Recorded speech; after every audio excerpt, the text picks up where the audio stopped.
আসসালামু আলাইকুম ওয়া রাহমাতুল্লাহি ওয়া বারাকাতুহু। কিছু কিছু ভিডিও দেখলে শরীরের রক্ত আপনি সে গরম হয়ে যায়। কেননা একজনের 10-12 জন ধরে পিটায়, তখন আর মাথা ঠিক থাকে না।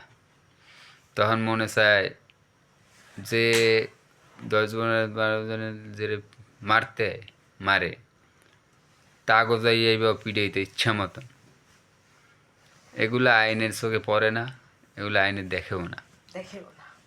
ঠিক আছে, এগুলার ধরিয়া যেগুলো মানুষের যেগুলো যে মারে অগইগুলো মারতে হয়, তাহলে ঠিক হয়। তাহলে জীবনে কেউ আর এই মারা সাহস পাইবে না। এতে কী করতে হবে? সংসদ ভবনে কোরআন আইন চালু করতে হবে। তাহলে কি হবে? মায়ের বদলায় মায়ের হইবে, খুনের বদলায় খুন হইবে। হ্যাঁ, যে যেগুলো করবে সে সেগুলো ভোগ পাইবে। যখন পাইবে তখন আর নিজের শরীরে দিয়ে দেখবে, তারপর মানুষের গায়ে হাত দেবে।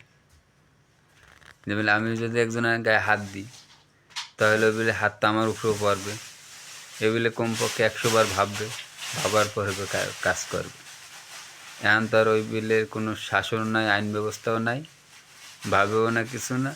কুকুরের না, শুয়ারের না, যেগুলি সেগুলো চলাফেরা করে আর সেগুলো আচরণ করে মানুষের সাথে মানুষের। এগুলো থেকে বিরত থাকতে হবে। ঠিক আছে, আল্লাহ হাফেজ।